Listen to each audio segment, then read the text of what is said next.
Hello friends, હું છું Vimal Vasoliya, BC earth Rajkot club director. પઢેગા ઇન્ડિયા તભી બઢેગા ઇન્ડિયા. આજે આપણે એ વ્યક્તિને મળવાના છે કે જે એજ્યુકેશન લાઈન સાથે જોડાયેલા છે. ચાલો આપણે મળીએ છીએ. હું એનો એક ઇન્ટ્રોડક્શન આપું છું. આપણે આજે મળીએ છીએ વિદ્યાદીપ એકેડમીના ડાયરેક્ટરને, જેનું નામ છે Mrs Khyati Ojha. Hello ma'am. Yes, Vimalbhai. Good morning. Good morning, Vimalbhai. How are you? શું ચાલે છે? બસ આજે તમારી એકેડમી વિશે અમને થોડો ખ્યાલ આપો. Yes, Vimalbhai. જો મારી એકેડેમી વિશે આપને વાત કરું તો I am founder and educative director of Vidyadeep academy. Vidyadeep academy એક એવી એકેડેમી છે જે ગ્રેડ 5 ટુ ગ્રેડ 12 એટલે કે standard 5th to standard 12th ના સ્ટુડન્ટ સાથે ડીલ કરે છે. We deal in Gujarat board, CBSE that is central board, ICSE board in English medium only. Okay, one stop solution. Yes, for all boards. All Yes, boards. yes. Okay. Vimalbhai. આપણે રાજકોટમાં એક જ branch છે કે બીજે કોઈ available છે? Vimalbhai, branch વિશે વાત કરું તો વી હેવ 2 બ્રાન્ચીસ. એક છે એ શીતલપાટ ચોક રામાપીર ચોકડી પાસે વચ્ચે આવેલી છે જે મેઇન બ્રાન્ચ છે. અને if I talk about another branch તો એ જીવરાજ પાર્ક મેઇન રોડ ઉપર આપે સુવર્ણભૂમિ કોમ્પ્લેક્સ ચોક બહુ વેલ નોન છે, ત્યાં ઇટસેલ્ફ કોમ્પ્લેક્સમાં આવેલી છે. ઓકે, આપણો આ જે વિદ્યાદીપ એકેડમી છે એમાં તમારા સ્ટાફ વિશે કે જે લેક્ચરર છે કે એના વિશે થોડું જણાવો. વિમલભાઈ, અગર સ્ટાફની વાત કરું તો બ્રીફ ઇન્ટ્રોડક્શન મારું જ આપું. સૌથી પહેલા હું પોતે મોદી સ્કૂલમાં પ્રિવિયસલી પ્રિન્સિપલ હતી ઘણા બધા વર્ષો માટે. એ પહેલા પણ હું ધોળકિયા સ્કૂલમાં ઘણા બધા વર્ષો માટે પ્રિન્સિપલ હતી. અને ટીચિંગ ફિલ્ડને જો વાત કરીએ તો હું આ ફિલ્ડમાં 22+ યર્સથી છું. મારી સાથે 27 મેમ્બર્સની ટીમ છે. And now if I talk about main boards 10th and 12th તો વી હેવ ફેકલ્ટીઝ કે જેને બોર્ડ પેપર ચેકિંગનો એક્સપિરિયન્સ 10 to 12 યર્સનો છે.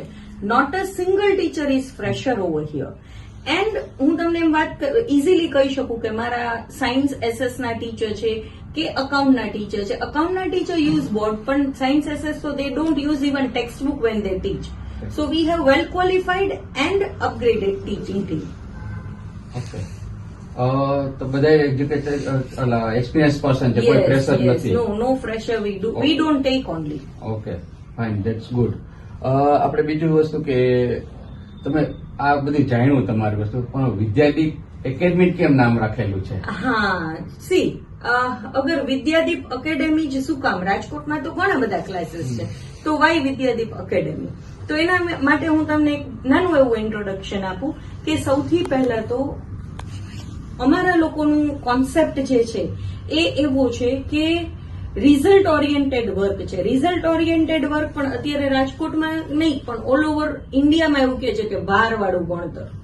તો we don't pressure student. Pressure કર્યા વગર પણ રિઝલ્ટમાં અમે લોકો અત્યારના ઓન ટોપ છીએ. ગયા વર્ષના બોર્ડના રિઝલ્ટ અમારા જોશો તો વી આર ઓન ટોપ. તો અમે જ શું કામ? Because we take counselling of child. જ્યાં જેને જે પ્રોબ્લેમ છે એનો પર્સનલ અપ્રોચ કરવામાં આવે છે. એની સાથે સાથે જનરલી કેવું હોય કે ક્લાસીસમાં 2 કલાક એક ફિક્સ ટાઈમે બોલાવે ને એક ફિક્સ ટાઈમે ઘરે જવાય. We don't go with that. અમે એવરી મંથ ઇવન પેરેન્ટ્સને પણ મળીએ છીએ, એનું પણ કાઉન્સેલિંગ લઈએ છીએ. ચાઇલ્ડને ઇમ્પોર્ટન્સ સમજાવીને સમજણ ઉભી કરીને અમે કરીએ છીએ. Now if I talk about test તો અમારે રેગ્યુલર એવરી વીક ને એમ કહે ને કે અલ્ટરનેટ ડે અમારી ટેસ્ટ ચાલુ જ હોય છે. એટલે ચાઇલ્ડ છે ને ટેસ્ટ પ્રૂફ થઈ જાય છે. રાઈટ. અને વી ફોકસ ઓન મિસ્ટેક્સ. એટલે જેની જે મિસ્ટેક છે ને એ રિમૂવ કરવા માટે દોડીએ છીએ. તો સ્કૂલની જેમ કે કોઈ ક્લાસીસની જેમ ઘણા બધા છોકરાઓ ભણી દીધા એવું નથી. એક બેચમાં 18 to 20 સ્ટુડન્ટ્સ જ હોય છે. અને we have right now 12 batches going on. તમે પર્સનલી ફોકસ કરો છો એક સ્ટુડન્ટ ઉપર? યસ. Thank you ma'am. આજે આપણે જાણ્યું કે વિદ્યાદીપ એકેડમી એક સંસ્થા છે કે જે પર્સનલ સ્ટુડન્ટ ઉપર ધ્યાન આપે છે. તો ચાલો આપણે બીસીએ મેમ્બર આપણે રિલેટિવ્સમાં, ફ્રેન્ડ્સમાં કે આડોશ પડોશમાં કોઈ પણ જગ્યાએ કોઈ વ્યક્તિ હોય કે સ્ટુડન્ટ એવા હોય કે 10th 12th માટેના, તો આપણે એમને રેકમેન્ડેડ કરીએ. Thank you.